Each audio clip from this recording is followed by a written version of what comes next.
Doctor Shama Muhammad, ഇതിനകത്ത് June 30-ന് മുമ്പ് ഈ വിവരങ്ങൾ SBI സുപ്രീം കോടതിയിൽ സമർപ്പിച്ചില്ല എങ്കിൽ ലോകം ഇടിഞ്ഞു വീഴുവോ?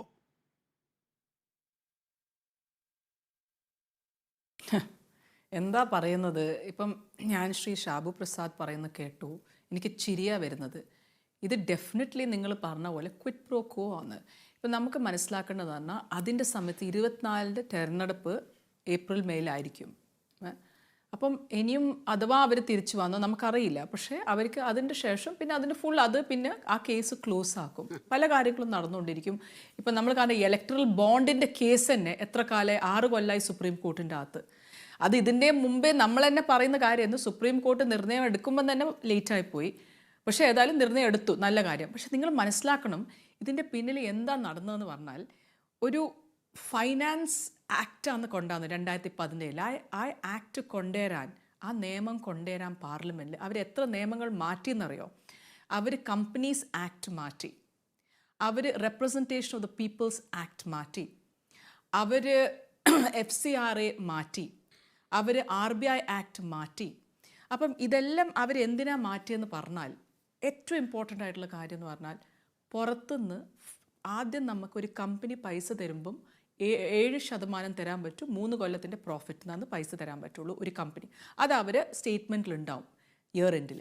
എവിടെയാ ആർക്കാ ഏത് പൊളിറ്റിക്കൽ പാർട്ടിക്കാ ഡൊണേറ്റ് ചെയ്ത് എത്ര എമൗണ്ടാണ് കൊടുത്തത്.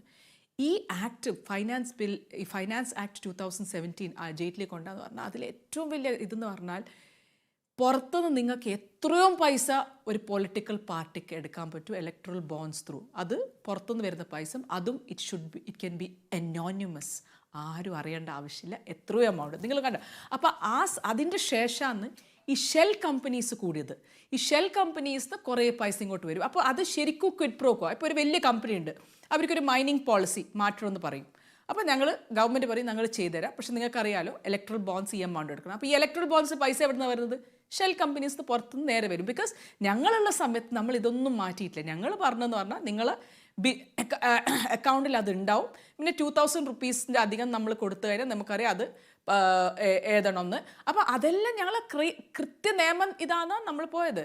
അപ്പം ഇതെന്ന് പറയുന്നത് ഞാൻ ഇന്നും പറയുന്ന അന്നും പറഞ്ഞത് ഇന്ത്യയുടെ ചരിത്രത്തിൽ ഏറ്റവും വലിയ സ്കാമാണ് ഇലക്ട്രൽ ബോണ്ട്സ്. നിങ്ങൾ മനസ്സിലാക്കൂ, അനോണിമസ് ആൻഡ് അൺഅക്കൗണ്ടബിൾ. എത്ര വേണമെങ്കിൽ നിങ്ങൾക്ക് പൈസ അയക്കാം. അപ്പോൾ എവിടെയാണ്? അപ്പോൾ ഇതാണ് ഈ ക്വിറ്റ് പ്രോ ആണ് എക്സ്പോസ് ചെയ്യാണ്ടിരിക്കാനാണ് ഈ SBI.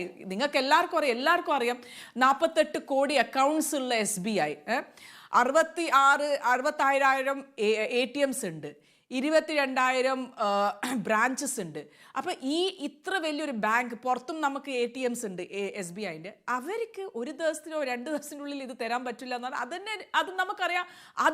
അപ്പോൾ ഇതിൽ നമുക്ക് മനസ്സിലാക്കേണ്ട the central government is even controlling that.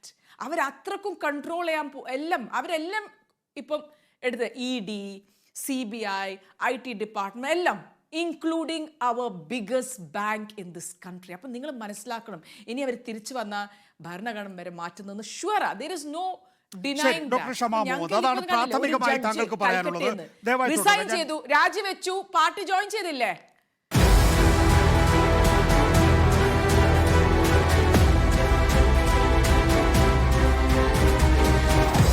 Debate with MV Nikesh Kumar.